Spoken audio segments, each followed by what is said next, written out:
কোথা দিয়ে টাকা দেবো বাবা? আমি তো কষ্টে থাই, তোমার ছোট কাকা কামাই করে না, আমার তো সবাই দেখা লাগে। যা পারেন দেন আব্বা, এখন তো নাই, আমি গোছাইতে পারলে তোমার কব আরে তুমি আইসি পারে। এরপরে 1,000 টাকা কষ্ট মষ্ট করে গোছাই আমি কইছি আসে নিয়ে যাস কেন, না আমার দিয়ে পাঠাই দেবো, আমার ছেলের কথা কইছি। কয় না ওর আশা লাগবে না, আমি আসবো। আমি ও এসে নিয়ে গেছে, সেই গত মাস গেছে, ফিরগে মাসে এই মাসের পরশু দিন আইসে, আইসে কয় ফুফু সেই যে টাকা দিছিলা শেষ হয়ে গেছে, আমারে আর কিছু টাকা দাও। আমি বলছি বাবা আমি তো এই কয়টা টাকার টিম বিছে গোছাইছি, মিটারে টাকা পড়া লাগবে, আরেকটা দিছি 1,000 টাকা, আবার পানির বিলের কাগজ আইসে ও চাইয়ে গেছে 500 টাকা। আমার কাছে তো নাই, তা ডিম বেশি টাকা গুছাইলে তোমার আমি ফোন দেবো আনে, কব আনে এসে নিয়ে যাই আনে। আচ্ছা ঠিক আছে কয়ে চলে গেছি। তারপরে আমি তো ফোন টোন দিনে টাকা গুছাইতে পারিনি। হঠাৎ করে গিয়ে কালকে আমি সোমবার বৃহস্পতিবার রোজা থাকি নবীর সুন্নত হিসেবে, আমি সেই নকল রোজা, আমি রোজা রেখে ইফতারি করে গিয়ে পানি খাইয়া বইছি, নামাজ পড়বো, নামাজ পড়ছি উঠছি, এর মধ্যে দিয়ে আমার বাইকও আইসে, আইসা বইছে। এখন আমি কই কি বাবা তুমি টাকার জন্য আইসো? আমি তো টাকা গুছাইতে পারি নাই, কোয়েল পাখির খাবার কেনা লাগবে, সেই এর কয়টা টাকা 1500 টাকা হয়েছে, লাগবে তো 3,000 টাকা।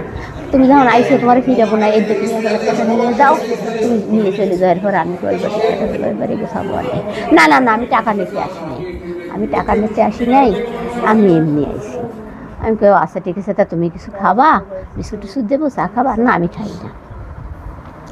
গেছি আর ওই মা শুনছে, আমার এই ছোটো ভাই শুনছে, এরা উপরে গেছে, এরা যাইয়া ওরা দেখে ওর সাথে কথা টথা কইছে, তুই পড়ো না, আমার ঠিক হয়েছে দিলি না কেন, তোর বুন্ডি কোথায়, কি এই সমস্ত কথা ভালো মন্দ জিজ্ঞেস করছে।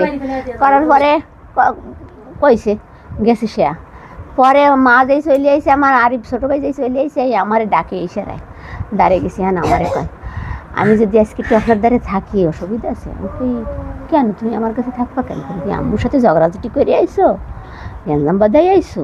না আপনার কাছে আসি কেন, সেই জন্য আম্মু রাগারেগি করে আমার ঘর দিয়ে বাইর করে দিছে, কত তোর ফুহু বেশি ভালোবাসে আমার সাথে, যা ওর দ্বারে থাক, আমার দ্বারে থাকা লাগছে না, সেই জন্যে আমি আইসি।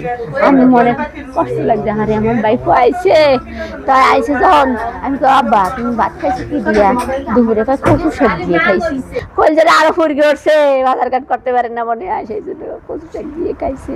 আমি সেই রাত্রি 9টা বাজে আমি ফিরিতে মুরগি বাড়ি পেছি বাই করে খাওয়াবো, তরকারি নাই, আরিফের ঘরে ঢেঁড়স ছিল, ঢেঁড়স নিয়ে দিয়েছি, সেই কুচাই বাজি করছি, সেই ডিম কোয়েল পাখির ডিম বাজি দিছি, আমার বাইকে খাবে, আবার আনতে টানতে 12টা বাজে গেছে, বাইরে বাট্টা খাইছি একসাথে খাই। এটাই আমি কইছি কি আব্বা তাইলে তোমরা দুই ভাই ঘুমাও এই বিছনায়, আমি আমার পাখি কোয়েল পাখিগুলোকে খাবার দিয়ে আসি, পানি দিয়ে আসি। এই কই আমি বাইরে এসি, দেখলাম আমার ভাইপো মশারির বিরুদ্ধে বসে রয়েছে, আর আমার ভাই আমার ছেলে প্রস্তাব করবে বলতে বাথরুমের দরজায় দাঁড়াইছে, তা আমি মনে করছি বাথরুম করতে বেশি, আমি দিক চলে এসেছি, অত খেয়াল 5 মিনিটও হইতে পারে নাই, আমার ছেলে পুরা রক্তে ভেজা, নাক মুখ দিয়ে ভস ভস করে রক্ত পড়তেছে, আয়সা আমার পাখির দুয়ারটা আয়সা কয় ও সম্পত্তি নিয়ে তাদের ভিতরে বিবাদ ছিল, তো গত ভাইয়ের সাথে